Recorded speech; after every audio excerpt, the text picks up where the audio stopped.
may be wondering why I expressed a need for slaked lime, and I was cagey about that, but now I will reveal all. Um, Lime is the base ingredient in a product that is ironically known as Portland cement.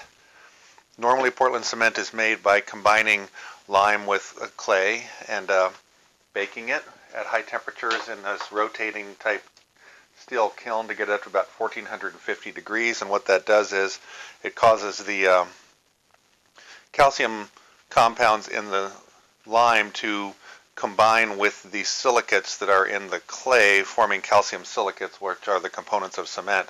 You don't have to use clay. You can actually use iron ore and slag from iron manufacturing. Weirdly, I happen to have exactly the right ingredients to make cement. And what's interesting is they both come from the same source, because both the shells and the iron ore literally came from the same beach. So I don't have a giant rotating steel kiln that heats up to 450 degrees, it heats up to 1450 degrees Celsius. However, I do have the big can, and I really don't know if I can make cement in the big can, but you know what, I'm going to give it the old college try, because much like I had a need for slaked lime, I have a need for cement. So let me mix this up and I'll give you an idea of what I'm thinking.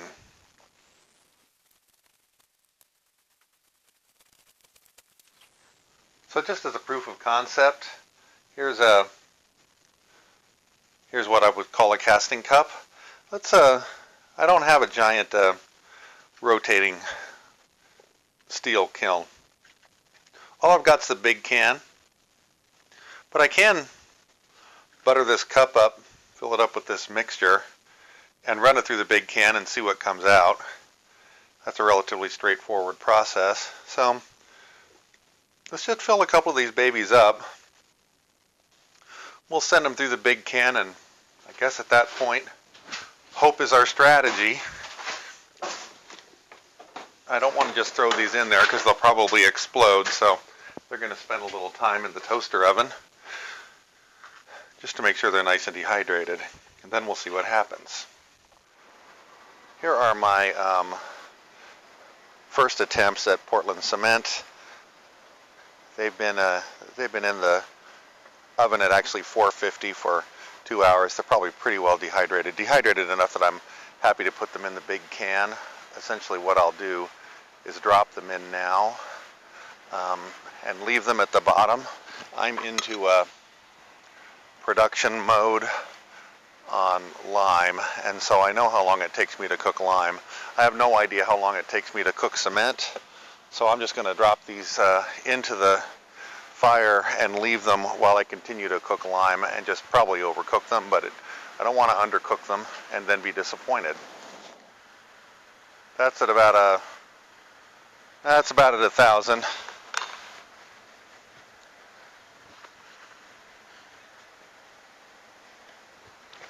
Ah, that hurt. Cut that out.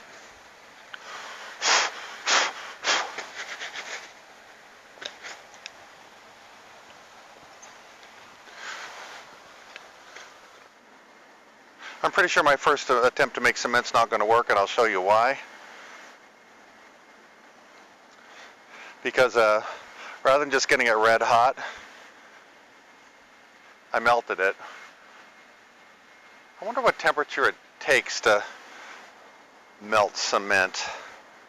Well, I can't tell you because my thermometer won't go that high.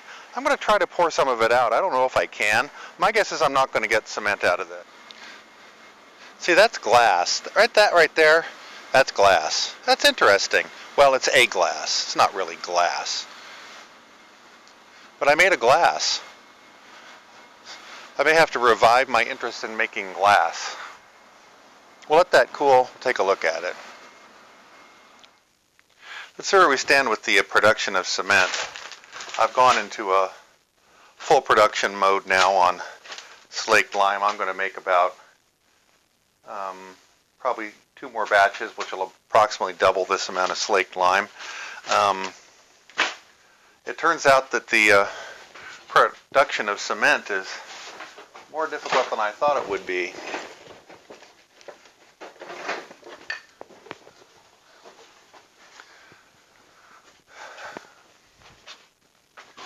So when you melt metal, you could just put these things in the fire and just let it rip. But if you do that when you're trying to make cement, well, you can't do that. Turns out I can get pretty hot with charcoal, as hot as those pukes using propane can get, I bet. This is what this cup looked like before. As you can see, it's misshapen. It's hot enough that it melted the cups. The stuff melted and flowed out of the cups. In fact, this one's got just a little bit left where it fell over, and this is what's on the bottom of the big can. It's just a big old piece of slag, essentially.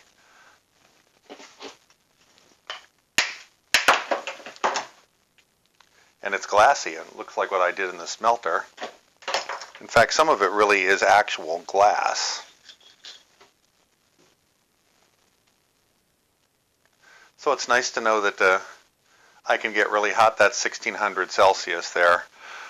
But the problem is I have to have better temperature control. I can't just make this stuff by putting it in the big can and letting it rip. The other thing being that it ruins my equipment.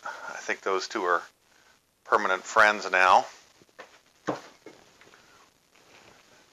This is one of my new crucibles. That's one fire and it's already heavily vitrified. So I have to do a couple things. The first thing is I have to up my game on temperature management. 600 degrees, 1100 degrees, 2200 degrees, all Celsius. I can't just use greater than 1100. I have to be closer to an actual temperature because I need 1450 in order to make cement, and I don't need 1600. And then I've got to have better control of my temperature management, which in all practical purposes means I've got to be able to control the airflow through my tuyères, because when I run the airflow down, I get lower temperatures. I'm also going to explore a thermocouple system. It turns out they're inexpensive, and this thing will read from a thermocouple that I can put through the wall of the big can. And then the last thing is, I'm going to have to harken back to August, because I'm going to need more vessels in which to do all my production, because I want to make a lot of cement for future unspecified purposes. So I'm back to casting. So we'll give this one more shot and see if I can make some cement before we close out the video and I go into production mode. I've been cooking this big can for about an hour, making shells, as you can see over there. Trying my sodium and potassium reduction experiment. So I've got a really hot fire here. It's certainly over 1100 C. So I'm going to try seeing if I can make another run at producing cement. And remember the last time I melted the cement. So I need to try throttling my big can this time. Keep my crucibles upright, keep an eye on them, make sure they don't break 1450 C. So we'll go ahead and load this baby up, and then we'll try doing a controlled burn rather than what I usually do, which is kind of a hell for leather sort of heating process. And we'll see what we get. At 5 minutes, I'm clocking each of these at around 550 C.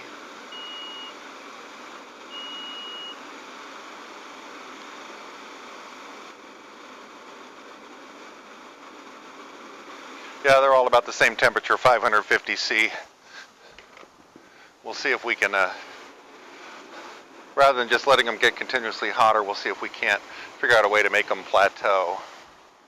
I'm trying a couple ways to keep these things from getting too hot. The first thing I'm doing is I don't have the top on the big can. We'll see what happens with that. The other thing is these things are sitting on top of rather than inside the charcoal at the moment. That's enough to significantly limit how hot they get, particularly without the top. So we'll see what happens with that. I haven't yet tried throttling my tuyeres yet. You may be able to see right here that I've got valves in my tuyeres now so that I can control the gas flow if I need to. At 8 minutes in, I'm at 700 degrees. So my first experiment on controlling the temperature is going to be to put the top on. See what that does to the temperature. I'm at about 10 minutes and I've got one running around 1125, the rest of them around 800. I hadn't really thought about it, but one of the things that's interesting about this device is that it's got hot spots, as opposed to I guess a gas-powered device would tend to heat more evenly, whereas this thing's going to have places that are hotter than others. And that's just, I guess it's part of the game, and something I just have to live with.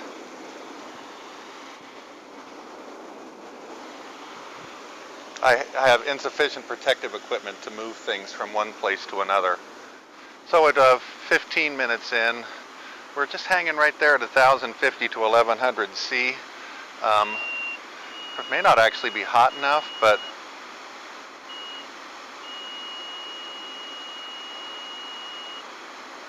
try putting the top back on.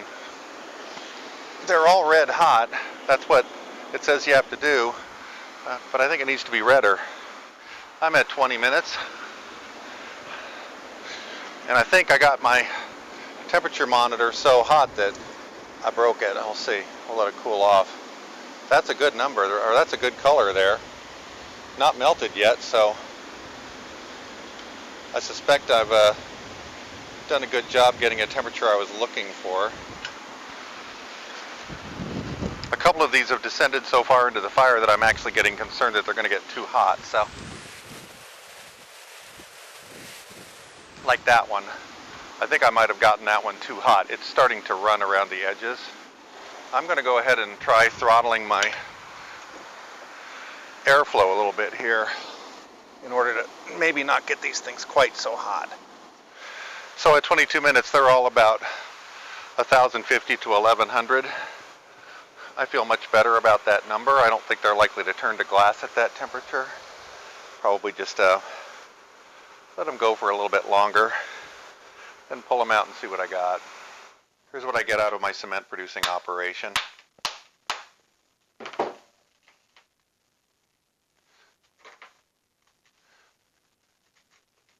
Traditionally this would be called, I think, clinker, but it's not really clinker because clinker is made in a rotating steel furnace. You can see that I really didn't do a very good job of mixing my ingredients. I don't know if this is cement or not. It's got all the ingredients to be cement, and I made it red hot like I'm supposed to. I'm going to go ahead and just give this a little grind and see what comes out of it. And by the way, I know what comes out of it. This is what comes out of it. And it certainly looks like cement. I just don't know if it is. So I think my next move is going to have to be to try to make something with it and see if it actually works as a cement. I already have a couple of ideas for ways to improve this process to maybe make better cement, but let's go ahead and try that. So anyway, this is going to be a wrap on this particular episode. I think I have kind of one more week worth of weather before things go kind of awry. So I have one more heating season available. I'm already in the process of producing some more vessels because I don't really have the vessel capacity right now to make more cement. But I want to try and see if I can get one more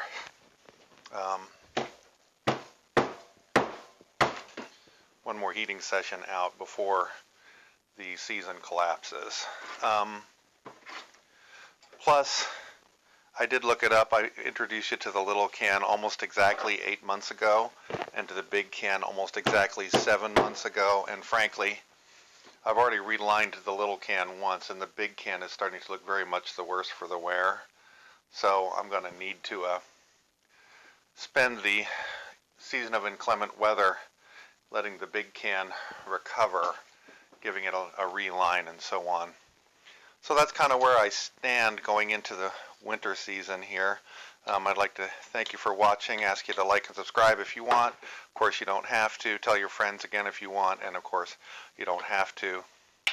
I'll put the rest of this to ball milling. We'll see what we get next time. So again, thank you very much for watching, and have a great day.